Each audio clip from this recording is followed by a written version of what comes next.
J'ai toujours aimé les chats, et j'en ai toujours eu depuis tout petit, et particulièrement des chats noirs. Et depuis toutes ces années, je me suis rendu compte qu'ils sont en réalité de réels paradoxes. Ils peuvent être calmes et silencieux, et la seconde d'après de vrais ouragans à courir partout. J'aime tellement ces petites bestioles que j'en ai dessinées, et je vais vous les présenter aujourd'hui.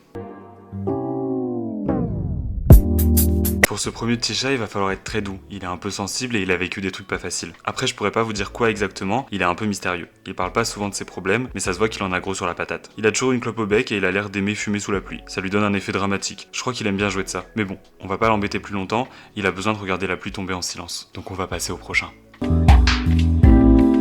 Celui-là est pas très photogénique, mais il passe des heures dans la salle de bain à se pomponner. Les chats aiment généralement pas l'eau, mais lui il pourrait passer sa journée dans la salle de bain. Il veut devenir mannequin, donc il essaye de prendre soin de lui. Mais il gère pas vraiment encore le fait de prendre la pose devant les photographes. Pour celui-là, je sais pas trop quoi dire dessus. Il est pas méchant, au contraire même, mais il fait rien d'exceptionnel, si ce n'est que de regarder les gens en souriant. Je sais pas pourquoi il est content, et je crois qu'il le sait pas non plus. Il se passe pas grand chose dans sa tête. En gros, il est con. Mais il mérite tout l'amour du monde. Alors celui-là, il est très mignon et très intelligent. Normal, il a fait une grande école. Je crois que c'était Poudlard ou un truc du genre. Bref, il a un super chapeau et une baguette. Il sait faire plein de trucs. Transformer l'eau en lait, les croquettes en pâté, et il répare mon canapé après que les autres aient fait leurs griffes dessus. C'est un vrai petit amour. Vous pourrez écrire bon anniversaire en commentaire pour le prochain parce que c'était son anniversaire il y a pas longtemps. D'ailleurs, on a fait une petite fête, il était super content, même s'il en a pas vraiment l'air. Il est pas très expressif, mais je suis sûr qu'au fond, il nous aime. Enfin, j'espère. Celui-là, il faut le garder à l'œil. Il fait tout le temps des bêtises. Je pense que ça se voit sur son visage. Il a toujours un truc derrière la tête. Il est un peu comme un méchant dans les films, mais bon, lui il fait que faire ses griffes sur le canapé ou alors faire pipi dans les coins. Donc bon, pour la destruction du monde, on repassera.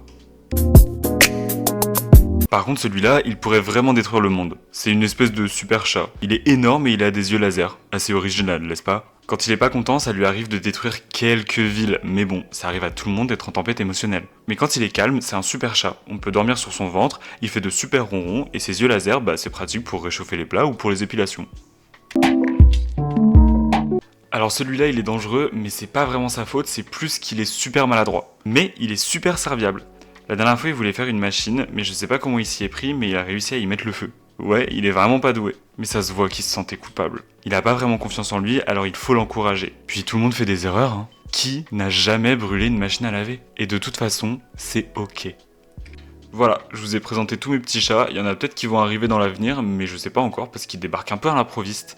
Enfin bref, s'ils vous ont plu, vous pouvez le dire en commentaire et je leur transmettrai le message. Ah, et aussi pensez à vous abonner, à partager la vidéo et à laisser un like, parce que ces petits diables, ils me coûtent une fortune en croquettes et en réparation. Bref, moi je vous dis bisous, ciao, à la prochaine.